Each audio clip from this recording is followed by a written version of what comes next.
Hi friends, சர்வம் சதாசிவம். இன்றைக்கி February 9th திரு மாயம்மா பெண் சித்தராகிய மாயம்மா அவர்களுடைய குரு பூஜை விழா சேலமில் நடந்தது. அதுக்காக தான் நம்ம போயிருந்தோம்.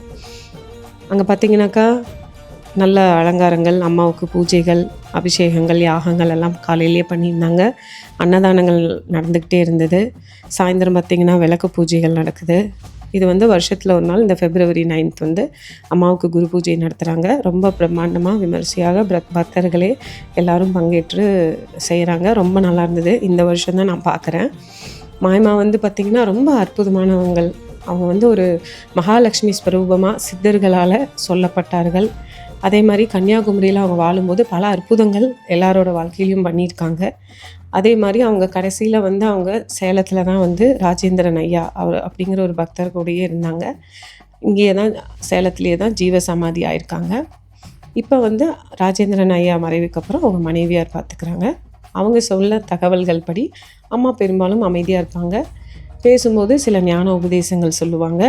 குழந்தைகள் எப்படி வளர்த்தணும் அப்படிங்கிறத சொல்லுவாங்க.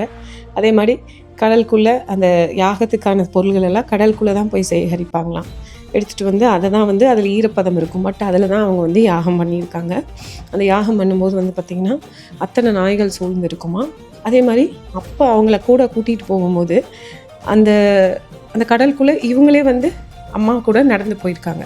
ஆனால் இப்போ அவங்களுக்கு அம்மா போனதுக்கப்புறம் அவங்களால அந்த மாதிரியெல்லாம் என்ன சொல்கிறது நடக்க முடியல. அப்போ அது அம்மாவோட சக்தியால் எங்களால் முடிஞ்சுது அப்படிங்கிறத உணர்ந்திருக்கோம் அப்படின்னு அவங்க சொன்னாங்க. ஸோ இதெல்லாம் பார்த்திங்கன்னா மாயம்மாவோட அற்புதங்கள். நீங்களும் மாயம்மாவோட சமாதியை உங்களுக்கு நேரம் கிடைக்கும் போது போய் பாருங்கள், உட்காந்து தியானம் பண்ணுங்கள். உங்களுக்கு நல்ல அமைதி கிடைக்கும், நல்ல மாற்றங்கள் கிடைக்கும்.